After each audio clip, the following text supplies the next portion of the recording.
Inclusive, tem um vídeo do senhor, um vídeo dono de mais de quase 2 milhões de visualizações na internet, que é um vídeo que o senhor explica de uma maneira extremamente simples, né? Um assunto que, por vezes, pode parecer complexo para algumas pessoas, acerca dos 5 ministérios, porque, é igual o senhor disse e fala sempre, não são 5, como é que o senhor costuma dizer? Não são 5 posições. São 5 funções. São 5 funções. O senhor poderia, de uma forma assim rápida, aproveitando aqui no programa, e as pessoas que vão estar assistindo, o senhor poderia dizer para nós o modelo que o senhor usa, sim, o dono de mais de 1,5 milhão de visualizações no Instagram do senhor?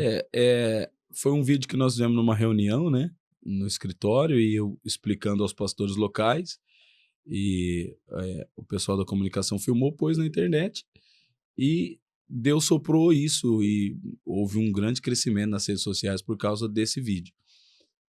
E eu pude entender que, assim, sem patrocínio, sem nada, sem edição, uma coisa simples. Sim. Que Deus estava querendo evidenciar algo. Deus estava querendo evidenciar uma mensagem. Porque tudo aquilo que nós fazemos com a força do nosso braço, nós temos uma intenção por trás. Mas tudo aquilo que Deus faz de forma milagrosa também tem uma intenção por trás. Então, se naturalmente aquele vídeo viralizou, é porque Deus tinha intenção de mostrar aquela mensagem. Meu Deus.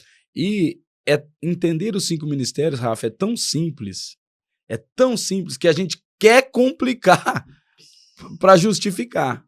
Entende? Cara, eu preciso encontrar um jeito mais complicado para explicar isso, porque é tão simples. Não é tão simples. Os 5 ministérios são 5 funções do corpo de Cristo. Como em Efésios capítulo 4, a partir do versículo 11, a Bíblia diz que Deus deu uns para apóstolos, outros para profetas, outros para evangelistas, outros para pastores e mestres. Então, se Deus deu homens para esses ministérios, ele tinha uma intenção, e a intenção está no próximo versículo 12, que diz: a fim de que todos cheguemos à perfeita varonilidade, à estatura do varão perfeito. Então, algumas pessoas questionam, mas será que ainda tem ministério apostólico? Será que os apóstolos só não eram os 12 de Jesus? Mas espera aí, se o texto está dizendo que os ministérios são dados até que todos cheguem ao aperfeiçoamento, nós não chegamos ainda. Então, os ministérios ainda são válidos. Meu Deus. Nós ainda não fomos aperfeiçoados na totalidade. E nós seremos aperfeiçoados na totalidade quando Cristo retorna.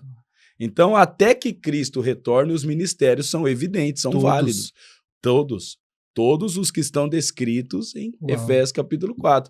Apóstolos, profetas, pastores, evangelistas e mestres. Se esses ministérios são para o aperfeiçoamento do corpo, enquanto o corpo não for perfeito, os ministérios têm que ser evidentes. Precisam ser evidentes. Acontece que nós fomos taxando os ministérios como posições, como cargos, como lugar de visibilidade. E acabou-se trazendo muita controvérsia no meio cristão em relação ao apóstolo. Porque o apóstolo, ele é o quê? Ele é o dono da igreja? O apóstolo é o cargo superior da igreja? Não. O apóstolo é simplesmente o encargo de liderança da igreja. Ele é um encargo que recebe o fundamento para que a igreja seja edificada. Então, se nós entendermos a função de cada ministério, nós vamos entender que entre eles não há uma hierarquia, há uma cooperação. Uau. Entende?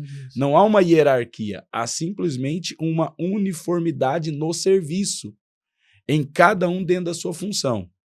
Então vamos lá. Se nós olharmos para o corpo de Cristo e formos entender os 5 ministérios dentro do corpo de Cristo, nós podemos fazer a analogia do apostólico como a cabeça, o profético como os olhos, o pastoral como os braços e as mãos, o ministério do ensino como o tronco e o evangelístico como as pernas.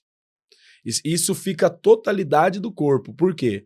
Porque o corpo se movimenta por uma mente que pensa, por olhos que enxergam, por braços que manifestam as obras, por um tronco que protege os órgãos vitais e por pernas que conduzem o corpo. Entende? Meu Deus. Então, as funções ministeriais estão relacionadas a uma função que lidera e pensa e projeta, uma função que vê, uma função que manifesta as obras, uma função que protege a vida e uma função que conduz a mensagem para fora. Uau. Conseguiu entender? Simples. Então, o corpo de Cristo precisa dessas funções. O corpo de Cristo precisa dessas qualificações. Nós vamos entender que a igreja não é uma igreja evangelística. A igreja tem a responsabilidade do ID. Não. A igreja é uma igreja pastoral, nós temos que cuidar das pessoas. Não. A igreja é uma igreja apostólica. Não. A igreja é uma igreja completa. A igreja é uma igreja completa. E a igreja de Cristo, dentro da sua completude, vão haver ministérios em cada característica dada para si. Por exemplo, a Casa do Leão. A Casa do Leão é uma igreja apostólica. Mas a outra congregação, outra denominação, é uma igreja pastoral. E outra congregação, o ministério do ensino. Outra, um ministério evangelístico. Mas quando se unem, elas se tornam o corpo de Cristo. Uau. Meu Deus. Entende? O problema é quando a gente se torna autossuficiente e quer ver tudo sozinho. Mas se a gente entender que o corpo de Cristo tem as suas definições em particularidades para se unirem na coletividade, cara, a igreja de Jesus é a coisa mais linda da face da terra.